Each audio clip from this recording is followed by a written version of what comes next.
ये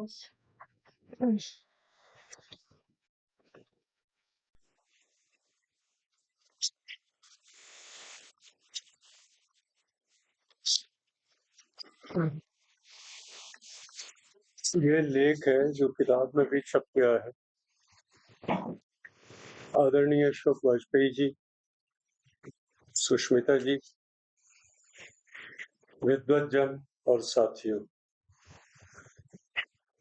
इस लेख का मैंने कोई शीर्षक नहीं दिया था। किताब में ये लेख छपा है बीच बहस में शीर्षक से, जो शायद अशोक जी ने दिया है और जो उचित है, लेकिन शायद एक शीर्षक भी मैं दे सकता हूँ। विजयदेव नारायण शाही की आलोचना को पढ़ते हुए हाशिए पर कुछ टिप्पणियां। उनके कुछ लेखों को आधार बना के मैंने ये लेख लिखा है, जो लेख कम और वाद विवाद ज्यादा है।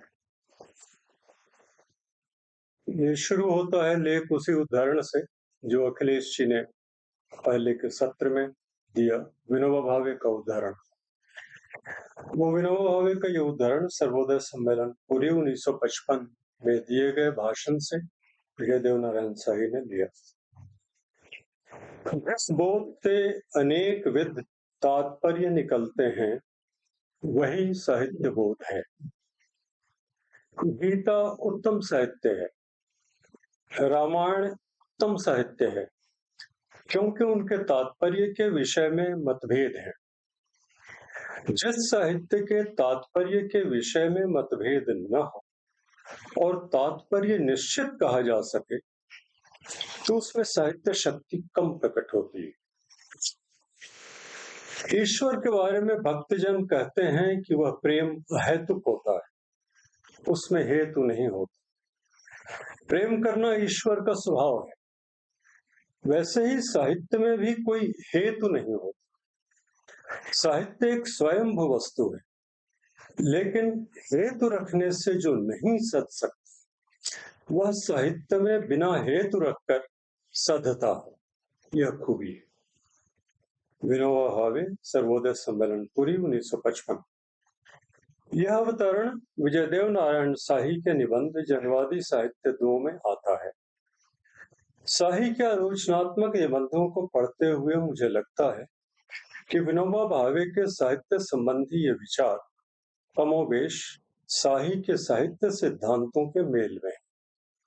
हालांकि प्रसंग अनुसार शाही इनमें कुछ और भी जोड़ते रहते हैं। किसी रचना में अनेक स्तरों का होना और उसका अहेतुक होना जरूरी है। ये मूल प्रतिज्ञाएं हैं। अहेतुक होने से ही स्वायत्तता और स्वाधीनता आती है। इसी निबंध में शाही आगे कहते हैं, उधर अन्य वस्तुओं का उत्पादन सामूहिक श्रम द्वारा होता है और समूह और उनका उपभोग व्यक्तिगत। इसके ठीक विपरीत कलाकृति का उत्पादन एक व्यक्ति करता है और समूह उसका उपभोग करता है।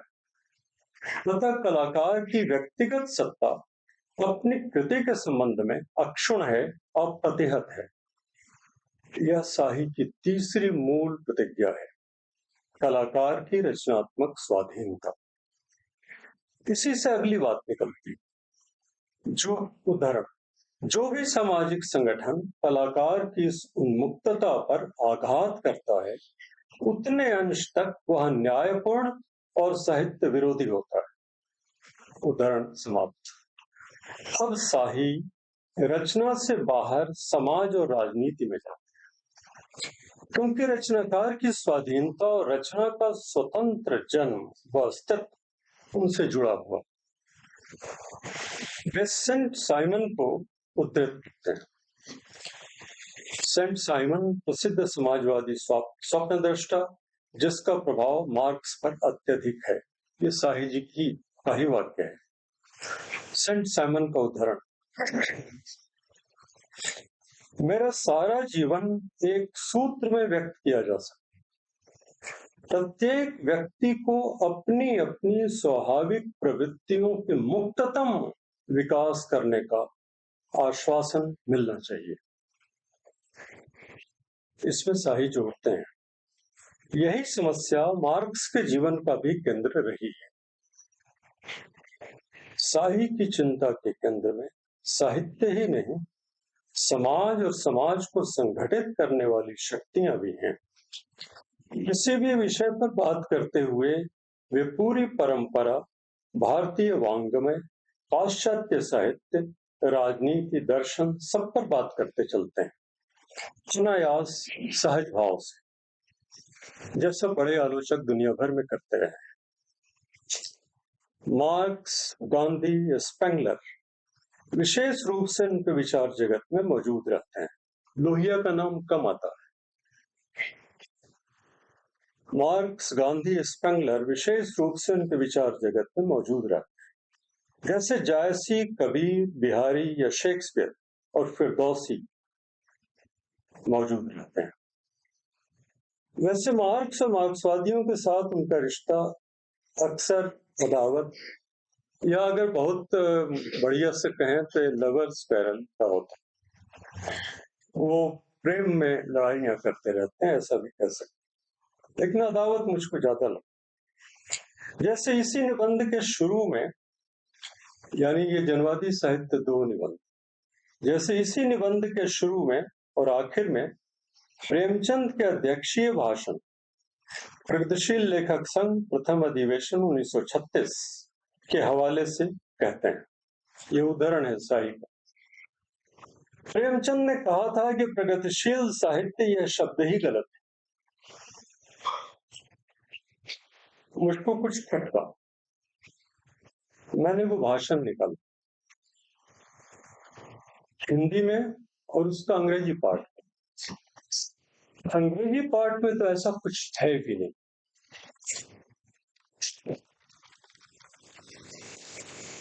लेकिन शाही सही कहते हैं। हिंदी पाठ में मिलती जुलती बात।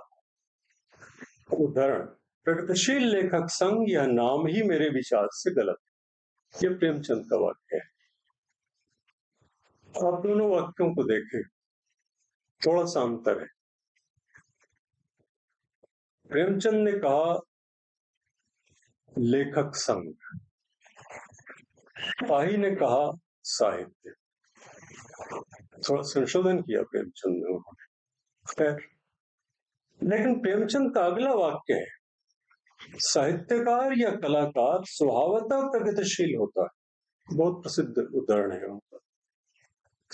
लेकिन कुछ वाक्यों के बाद वे फिर कहते हैं प्रेमचंद, पर शायद इस विशेषता पर जोर देने की जरूरत इसलिए पड़ी कि प्रगति या उन्नति से प्रत्येक लेखक या ग्रंथकार एक ही अर्थ नहीं ग्रहण करता।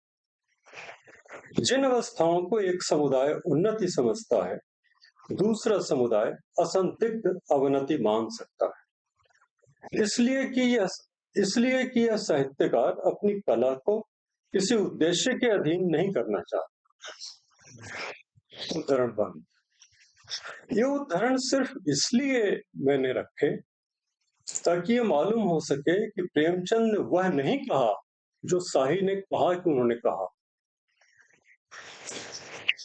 ऐसा होता है कई बार।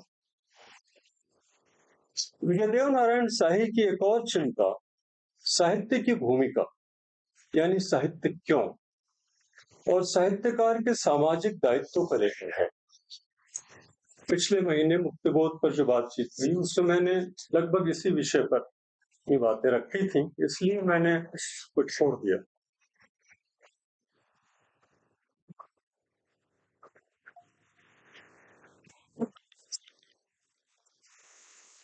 विजयदेव नारायण शाही ने इन पर गहराई से विचार किया है, यानी साहित्य की भूमिका और साहित्यकार के सामाजिक दायित्व पर। यह लेखक के सांस्कृतिक दायित्व की बात भी शाही करते हैं।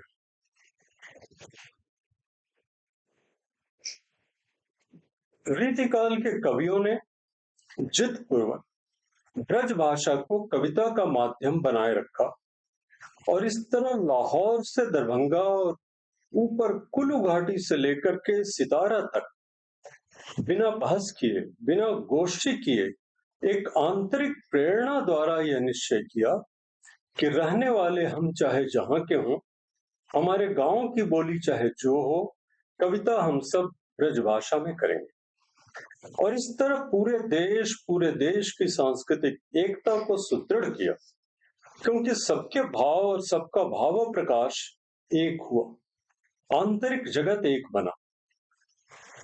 ऐसा ही निर्णय आगे हिंदी को करना। यहाँ भाषा का चयन स्वयं एक सांस्कृतिक एवं राजनीतिक निर्णय बन जाता है। भाव जगत की एकता के बिना कोई राष्ट्रीय एकता हो ही नहीं सकती। इस तरह से रीतिकाल के बारे में और साहित्यकार के सांस्कृतिक दायित्व के बारे में कम सोचा गया है। लेकिन मेरे मन में इसी में सवाल आया कि ब्रजभाषा ने ये काम किया, हिंदी ने बाद में किया, क्या अंग्रेजी ये काम कर सकती है आज? जैसा कुछ लोग समझते हैं कि वही कर सकती है, नहीं कर सकती। ये काम ब्रजभाषा ने किया और फिर ये काम हिंदी ने करना शुरू किया, और वो कर रही है, या खड़ी बोली कहिए, जिसमें उर्दू भी आ जाती है। रीतिकाल के महत्व पर शायद इस तरह विचार नहीं किया गया। फिर दूसरी बात शाही और कहते हैं रीतिकाल के बारे में। एक और काम रीतिकाल ने किया, छंदों को सहेजने और बरतने। नरोत्तम दास का सुदामा चरित्र अकेले ही पूरा छंदकोश है। इस तरह इन कवियों ने हमारी जातीय स्मृति को संरक्षित किया और स्थायित्व दिया। छंद हमारी जातीय और भावात्मक स्मृतियां हैं, और बिहारी सरीखे कवियों ने ठीक से बोलना सिखाया कि सुधरण, जब तक तुम ऐसे बोल नहीं सकते तब तक तुम पढ़े लिखे आदमी नहीं हो सकते। यानी हमारे बोलने को भी संस्कारित किया।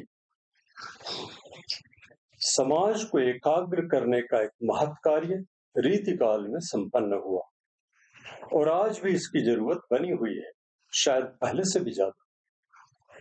लेखक के इन दायित्वों के बारे में विशेषकर रीतिकाल के हवाले से शायद बहुत कम सोचा गया है। शाही आगे कहते हैं, उदाहरण, 4 स्तरों पर एक साथ लेखक का दायित्व बनता है। सामाजिक चेतना, पारिवारिक चेतना, मैं इसको थोड़ा उलट कर फिर से पढ़ता हूं, क्रम ऐसे शायद होना चाहिए। पारिवारिक चेतना, सामाजिक चेतना, मानवीय चेतना और ब्रह्मांडीय चेतना।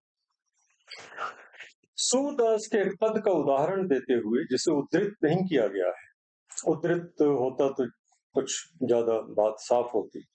शाही कहते हैं कि एक पंक्ति अंत में आती है, मुझे लगता है कि ये वही पंक्ति है जिसमें जुठनिया शब्द आखिर में आता है, और वह नितांत निजी छोटा सा व्यक्तिगत पारिवारिक चित्र है उस कविता में, और एकदम से पूरा प्रकरण कॉस्मिक हो जाता है। ये वाक्य शाही का ही है। यह साहित्य का बहुत बड़ा दायित्व है, जो सबसे क्षुद्र है उसे कॉस्मिक गरिमा प्रदान कर, और ये सारे दायित्व रचना की निर्मित के अंदर के दायित्व हैं। कौन सी भाषा में लिखा जाए, छंद में लिखा जाए या न लिखा जाए, किस छंद में लिखा जाए, किस रीति से लिखा जाए, और कौन सा शब्द सबसे उपयुक्त होगा, जो आखिरी निर्णय होता है कवि,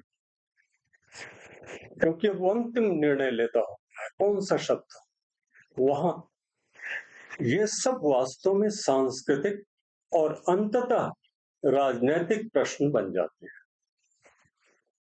चेतना के इन 4 स्तरों को पढ़ते हुए मुझे जेम्स जॉयस के उपन्यास Portrait of an Artist as a Young Man का एक प्रसंग याद आता है। ये बहुत दिलचस्प प्रसंग है। स्टीफन स्कूल का छात्र है, स्कूल में पढ़ता है, जो नायक है उस उपन्यास का। वो अपनी पुस्तिका में, उसको नई पुस्तिका मिलती है, उसमें वो अपना नाम लिखता है, स्टीफन डेडालस।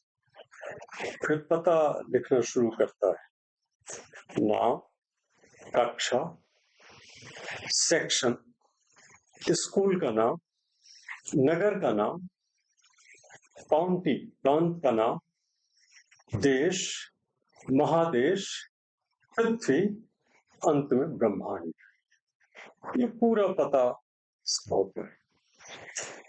प्रत्येक लेखक का पूरा पता संभवतः ऐसा ही होगा या होना चाहिए। लेखक के इन दायित्वों का संबंध राजनीति और साहित्य के सवाल से भी जुड़ता है। शाही उस दृष्टिकोण को नकारते हैं जो, उदाहरण, जीवन और सत्य की एक व्याख्या को मानने के बाद अपने कट्टर विश्वास में इतना अंधा हो जाता है कि किसी अन्य दृष्टिकोण को एक क्षण के लिए भी बर्दाश्त नहीं कर सकता। उनका निबंध, उदाहरण बंद, उनका निबंध राजनीति और साहित्य अनेक दृष्टियों से महत्वपूर्ण है। शाही कहते हैं, साहित्यकारों के सम्मुख आज ये प्रश्न है कि राजनीति और साहित्य का संबंध क्या हो। यूरोप, ईसाइयत, अरब, ईरान, इस्लाम, सोवियत संघ आदि के हवाले से शाही विस्तार से दिखलाते हैं कि धर्म और सत्ता ने हमेशा एकाधिकार का प्रयोग करके साहित्य को बाधित किया है। उदाहरण, साहित्य में कुछ ऐसा तत्व है जो एकाधिकार से कुंठित होता है। उदाहरण, लेकिन यह भी सच है कि एकाधिकार के प्रबलतम युग में भी प्रतिरोध और विकल्प की संभाव्य चेतना, ये पद ग्रामशी का है, बहुत प्रसिद्ध पद है, संभाव्य चेतना।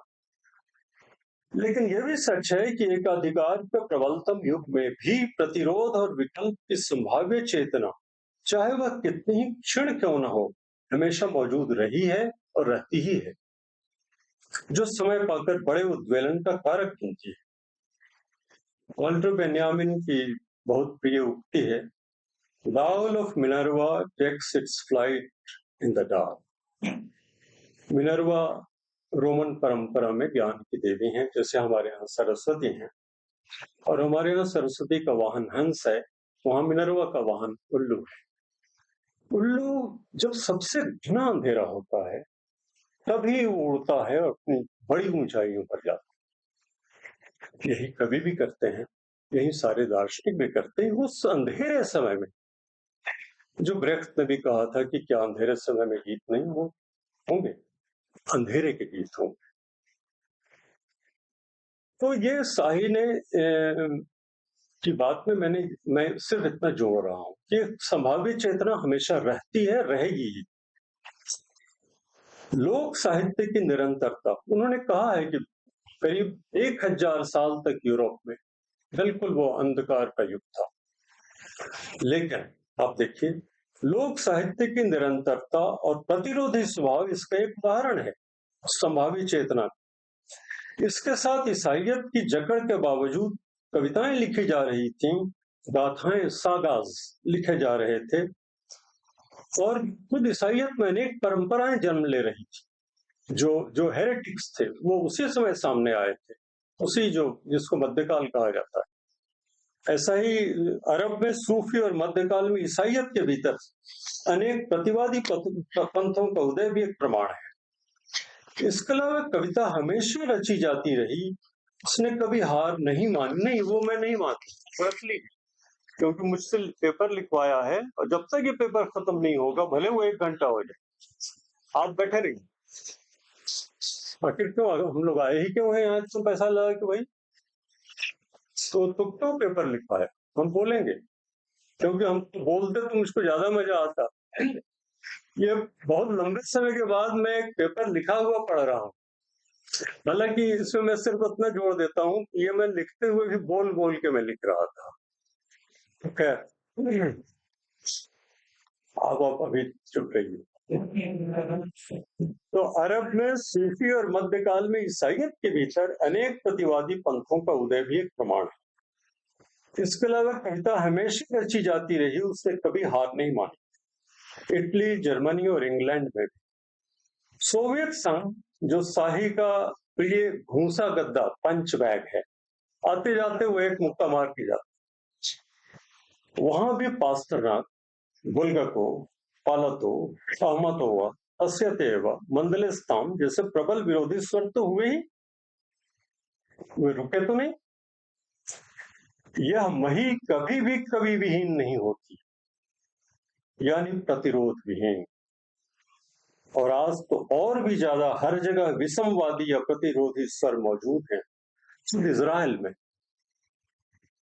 वहां के अधिकांश कवियों ने जुलूस निकाल के नेतन्याहू का विरोध किया, एक खबर भी नहीं आता। अगर हम अपने देश के साहित्य पर गौर करें तो पाते हैं कि हमारे कवियों ने किसी भी साहित्येतर सत्ता को नहीं माना। साहित्य और राजनीति के 2 या 3 तरह के संबंध हो सकते हैं, क्योंकि साहित्य उसी संबंध पर विचार कर रहे हैं और ये हमारे लिए भी महत्वपूर्ण है आज भी। क्या संबंध हो सकते हैं? एक तो साहित्य अपने गठन और नियत, ये शाही का पद है, या उद्देश्य, ये भी शाही का पद है। एक तो साहित्य अपने गठन और नियत या उद्देश्य में राजनीतिक हो, जैसे मृच्छकटिकम। दूसरा, राजनीति स्वयं रचना का विषय हो, जैसे मुद्रा राक्षस। और तीसरा, स्वयं कवि सक्रिय राजनीतिक कर्मी हो, पोएट एक्टिविस्ट, जिसका जिक्र शाही ने अंग्रेजी के रोमांटिक कवियों के संदर्भ में किया है और जो शाही स्वयं भी रहे। अब क्या किया जाए, ये लेख तो हो ही गया वैसा।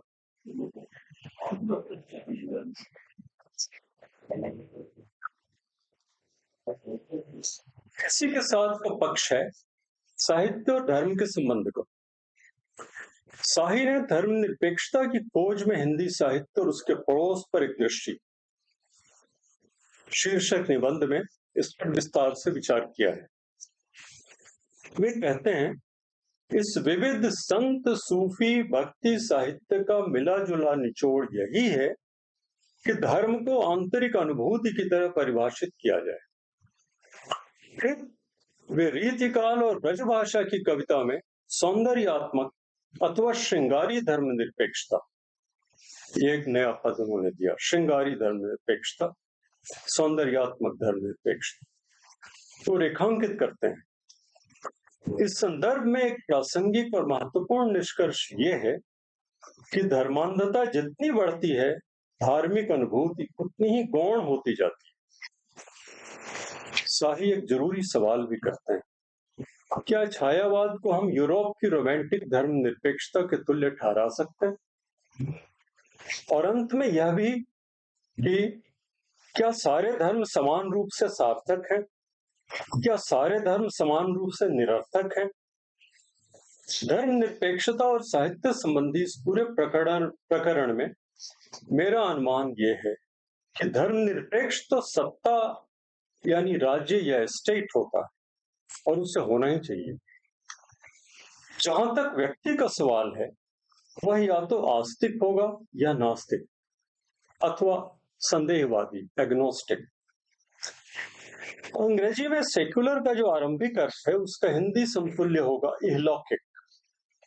साहित्य, कोई भी साहित्य, इस अर्थ में सेक्युलर या इहलौकिक होने को अभिशप्त है। लेकिन धर्म, कोई विशेष धर्म किसी कृति के मूल या नेपथ्य में तो हो सकता है, कवि की जीवन दृष्टि को भी निर्धारित कर सकता है, और ऐसा होते हुए भी वह कृति सबके लिए यानी सार्वभौमिक हो सकती है, जैसे दांते की डिवाइन कॉमेडी या तुलसीदास का रामचरितमानस। दूसरी तरफ शेक्सपियर है, जहां पहली बार धर्म अनुपस्थित है। पूरे पाश्चात्य साहित्य की परंपरा में पहला कवि ऐसा आता है जहां धर्म है ही नहीं। भूत प्रेत, चुड़ैल और परियां जरूर हैं, जो निश्चय ही रेनेसांस पूर्व की प्रचलित विश्व दृष्टि के अनिवार्य तत्व थे, लेकिन वे नियति निर्धारक नहीं हैं। फिर उपन्यास का जन्म ही परलोक और धर्म के इनकार और व्यक्ति तथा समाज की केंद्रीयता के स्वीकार से हुआ। ये डॉन कीहोते, जो महान उपन्यास से 37, जहां से शुरू होती है उपन्यास की परंपरा, वहां से लेके बाद तक। रिल्के को, जिनकी कविता आध्यात्मिकता से संपन्न मानी जाती है, एक उपन्यास विशेष रूप से प्रिय था, नील्स लायन। ये डेनमार्क के उपन्यासकार याकोब्सन का उपन्यास था, जो पूर्णतः नास्तिक कृति थी और नास्तिकता का प्रचार करती थी, लेकिन दिलकर को बहुत प्रिय थी वो कृति। वो एक महान कृति है। हिंदी में प्रेमचंद पहले लेखक हैं जो आस्तिक नहीं है, वहां ईश्वर नहीं है पूरे प्रेमचंद में। छायावाद में तो है, बाद में भी है, अभी भी बहुत से कवियों में मिल जाएगा। शाही ने कोरी की गोदान इच्छा को उपन्यास में आध्यात्मिक चेतना की उपस्थिति से जोड़ा है, लेकिन पात्र की इच्छा लेखक की इच्छा नहीं है, बल्कि यह गहरी विडंबना और त्रासक धर्म बंधन का द्योतक है जिसे शाही भूल गए हैं। मैं सिर्फ ये कहने की धृष्टता कर रहा हूं कि कोई भी कवि आस्तिक हो या नास्तिक या संदेहवादी, अगर वह श्रेष्ठ है तो सबके लिए श्रेष्ठ है। कवि के पास हम किसी धर्म, विचारधारा या दर्शन के लिए नहीं जाते, हम जाते हैं जीव द्रव्य की खोज में, मनुष्य होने मात्र को समझने की कोशिश में और व्यक्ति के निजत्व तथा सामाजिक संबंध की पड़ताल के प्रयत्न में। शाही ने जायसी पर विचार करते हुए कहा है, जायसी का प्रस्थान बिंदु न ईश्वर है न कोई नया अध्यात्म है, उनकी चिंता का मुख्य ध्येय मनुष्य है।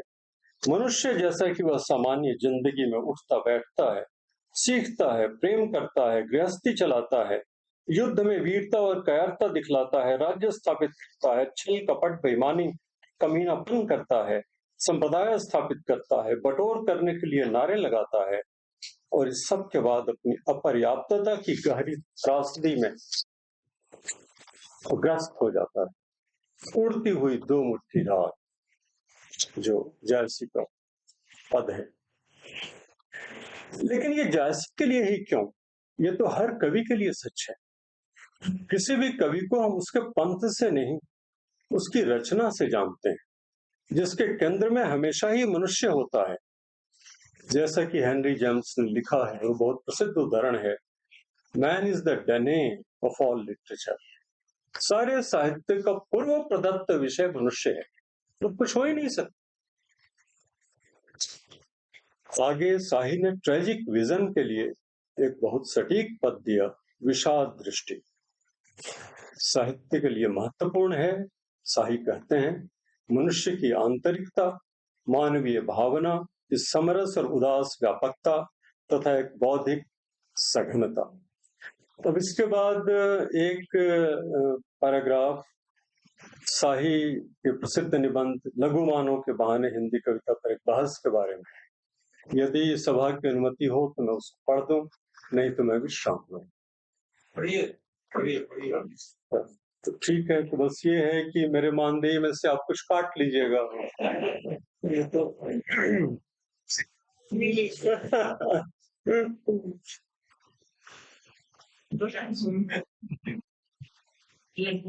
बस 1-1.5 पेज और है, आगे बढ़ा दें। लघु मानव के बहाने हिंदी कविता पर एक बहस, और उप शीर्षक है छायावाद से अज्ञेय तक। विजयदेव नारायण शाही का प्रसिद्ध निबंध है और बहुत महत्वपूर्ण भी। उस खंड की कविता के लिए सैद्धांतिकी बनाने का उद्यम, यानी छायावाद से अज्ञेय तक का जो खंड है, उसके लिए एक सैद्धांतिकी। मुक्तबोध का कहना था कि लघु मानव की नहीं, साधारण जन की बात करनी चाहिए, लेकिन शाही ने लघु मानव कहा। शाही भी अंदर एक जगह साधारण तथा जनसाधारण पद का प्रयोग करते हैं, लेकिन अभी मेरी दिलचस्पी कुछ दूसरी बातों में है। शाही ठीक ही कहते हैं कि उदाहरण, संपूर्ण मनुष्य को ग्रहण कर पाना सर्वथा असंभव है, लेकिन साहित्य किसी एक व्यक्ति के माध्यम से भी सब तक पहुंचने की कोशिश करता है।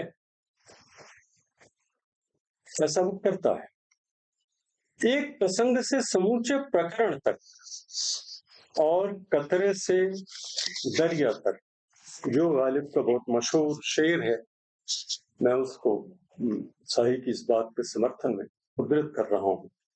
समर्थन में भी और विरोध में भी। कतरा में दजला दिखाई न दे और जुज्ब में कुल, खेल बच्चों का हुआ दीदाए बीना नो। जो कतरे में दरिया न देख ले जो आंख, और जो अंश में इकाई में संपूर्णता को न देख ले, फिर आंख क्या हुई? वो तो बच्चों का खेल हुआ। अब ये ऐसी बात है कि इससे बाद का बहुत सा सौंदर्यवाद सैद्धांतिक की थियरी खंडित होती है इस एक शेर से। तो गालिब ने ये जो कहा कि दरिया, एक कतरे में दरिया देखना, वह क्या है जो सर्वनिष्ठ है, जो सब में है। दुनिया के सभी बड़े कवियों ने सोचा इसके बारे में। शेक्सपियर की एक प्रसिद्ध पंक्ति है, homo is the name common to all man, homo sapiens.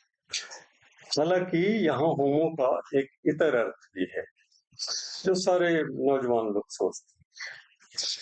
Borges ने इसी को लक्ष्य कर कहा होगा।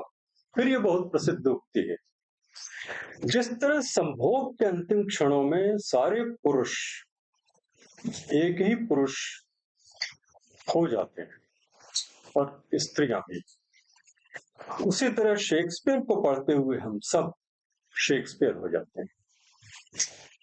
उपन्यास वार्ता में, उपन्यास पर दुनिया भर में जो शुरू से चर्चाएं हुई दुनिया भर में सभी भाषाओं में, उसमें एक जरूरी चर्चा होती थी इंडिविजुअल और टाइप के संबंध। इंडिविजुअल यानी व्यक्ति और टाइप, प्रतिनिधि या सर्व के बीच क्या संबंध होता है। क्यों आखिर अन्ना कारेनिना या वार एंड पीस या दोस्तोयेव्स्की का रस्कलनिकोव ये दुनिया भर के लिए चरित्र है? कैसे हो जाता है ऐसा? मार्क्स ने कहा है, हालांकि आजकल इस पर चर्चा बंद है उपन्यास वार्ता में, पोस्ट मॉडर्निज्म के आने के बाद। मार्क्स ने कहा है कि लेखक एक मानव क्षण, ह्यूमन मोमेंट की सृष्टि करता है जो सर्वनिष्ठ और सार्वकालिक होता है। वाल्मीकि और व्यास, होमर से लेकर के अब तक सबने यही किया और यही उसको बचाता है, यही उसको शाश्वत बनाता है। साहित्य व्यक्ति की नैसर्गिक अपूर्णता को दूर कर उसे पूर्ण करने में सहायक।